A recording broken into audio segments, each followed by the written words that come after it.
you all are fine during these lockdown days. Yesterday we have already discussed about the basic concepts of the lesson. Today in this online session I am with you along with certain topics of the lesson. Today's topic are law of incomplete dominance, law of codominance, law of independent assortment, polygenic inheritance and pleiotropy. We will discuss one by one. First topic is about law of incomplete dominance. Yesterday we have learnt about law of dominance. Do you remember what is law of dominance? In this case, in F1 generation, only dominant characters appear when cross is made between dominant and recessive parents. Meaning thereby is that it resembles only one parent. But in incomplete dominance, it is totally different. So let us see. In incomplete dominance, it can be seen in dog flower, that is also called as snapdragon or Antirrhinum species, and 4 o'clock plant, that is Mirabilis jalapa. In this case, F1 did not resemble either of the two parents, but it is in between the two parents. A cross was made between red and white flower. In F1 generation, all the flowers were pink. That is intermediate character between red and white. When this pink flower are self-pollinated, then in F1 generation, both phenotypic and genotypic ratio are same. That is 1:2:1. It is always asked in exam one question from this topic. The question is, name the law in which both genotypic and phenotypic ratio are same. So what will be the law? The law will be incomplete dominance. That is law of incomplete dominance. And the ratio is 1:2:1. These are the figures that shows about the law of incomplete dominance. In the first figure, you will observe that red and white flowers are crossed together, and in F1 generation, all the flowers obtained are pink. In the second figure, F1 and F2 generation, both are shown here, and in F2 generation, red, pink and white are in the ratio of 1:2:1. The third figure show about the crossing of red and white flower to obtain pink flower in F1 generation. Next topic is law of codominance. Unlike law of dominance and law of incomplete dominance, in case of codominance, the F1 resembles both parents. A good example of codominance is different types of RBC that determine ABO blood grouping in human being. ABO blood grouping is controlled by gene I, and the gene I has 3 alleles, that is IA, IB and small I. Both the alleles IA and IB produce a slightly different form of sugar, but small I allele does not produce any sugar. So this is the difference between these alleles. As we know that human beings are diploid, possesses 2n number of chromosome, so they will possess any of the two of the three I gene alleles. Here IA and IB are dominant and small I is recessive, as it does not produce any type of sugar. So what is allele A and allele IB are dominant, whereas small I allele is recessive. So if an individual IA and small I are present, only IA expresses. Why only IA expresses? Because IA produce sugar and it is so dominant. And when IB and small I present, then only IB expresses. Why? Because IB is dominant. But when IA and IB are present together, then what will happen? Then both expresses their own types of sugar, and this is due to codominance. So it is clear to all of you about the codominance. Here in this figure, it is the data of ABO blood grouping. Here you will observe the genotype and blood type in different situations. When the genotype is IA, then the blood type is A. When the genotype is IA and a small I, then the genotype will be, or the blood type will be capital A, that is blood group A. When genotype IB and IB, then the blood type will be B blood group. When IB and small I, then the blood is also B blood group, because IB is dominant and small I is recessive.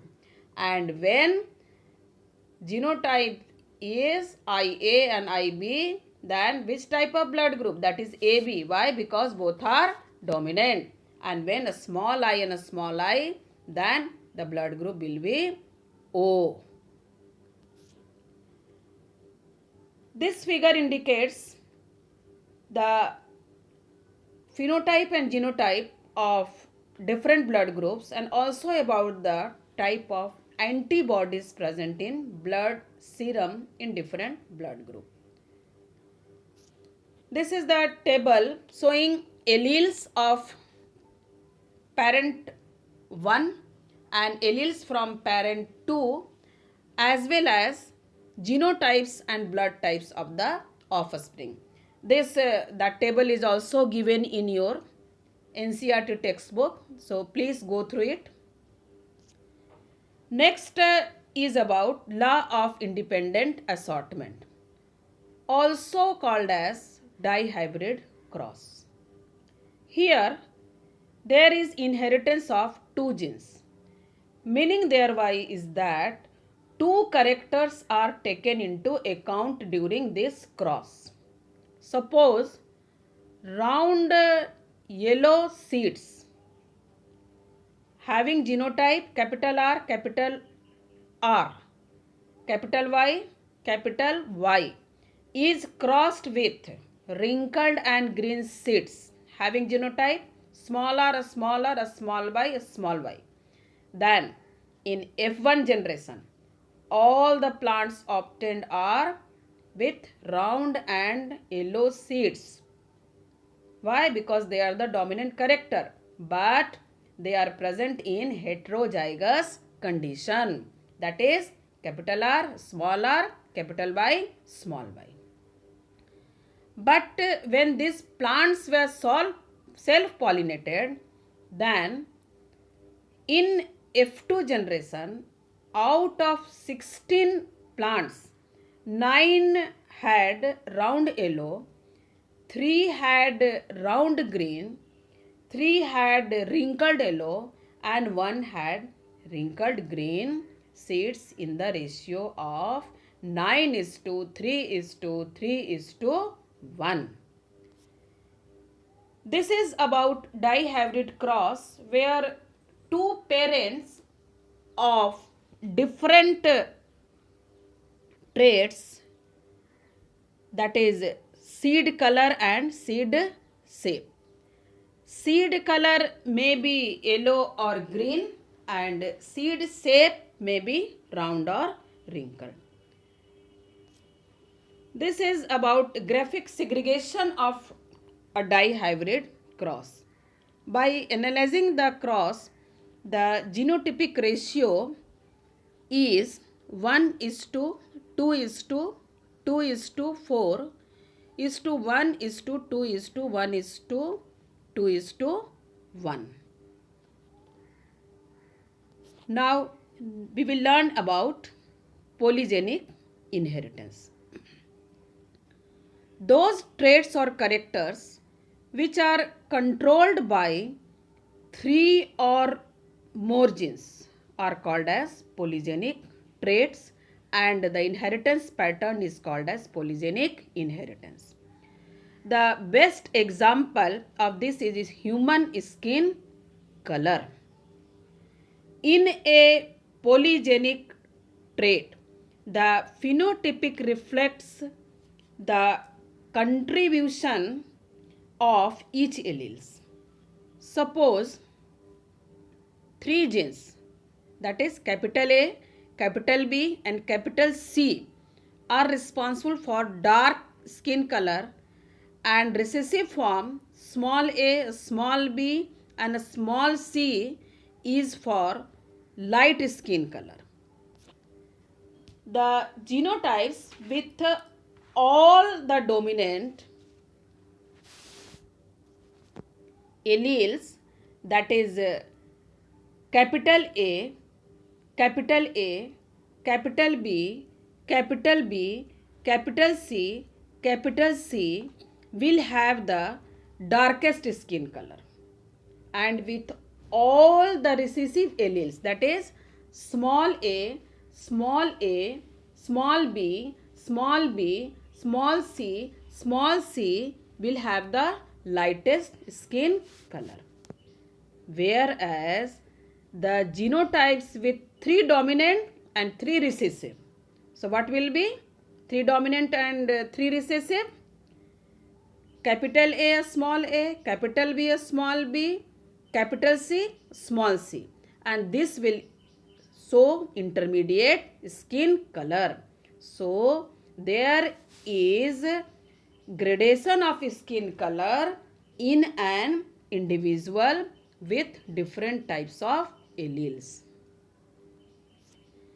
This figure indicates about the cross of polygenic inheritance, in which parent P1, that is having ABC, capital ABC, and parent 2 having small a, small b and a small c are crossed to form F1 having capital A, small a, capital B, small b, capital C, a small c. This phenotypically shows intermediate skin color.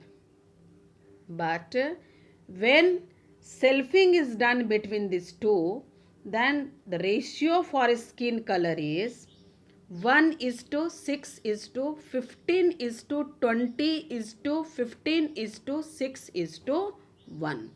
So you will practice this by making the cross.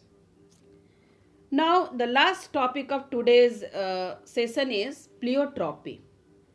When a gene can exhibit multiple phenotypic expression, then such a gene is called pleiotropic gene, and such expression is called pleiotropy. Meaning thereby that one gene is responsible here for expressing number of characters. The example of pleiotropy is the disease phenylketonuria, which occurs in human. This disease is caused by mutation in the genes that codes for the enzyme phenylalanine hydroxylase. The phenotypic expression of this disease is mental retardation, hair loss, and skin pigmentation. This flow chart shows that how one gene expresses three characters or traits, that is trait 1, trait 2 and trait 3. So thus it shows pleiotropy. So okay children, this is all about today's session. Tomorrow again I will be back with new topics. Thank you. For any kind of doubts, please write your questions in comment section.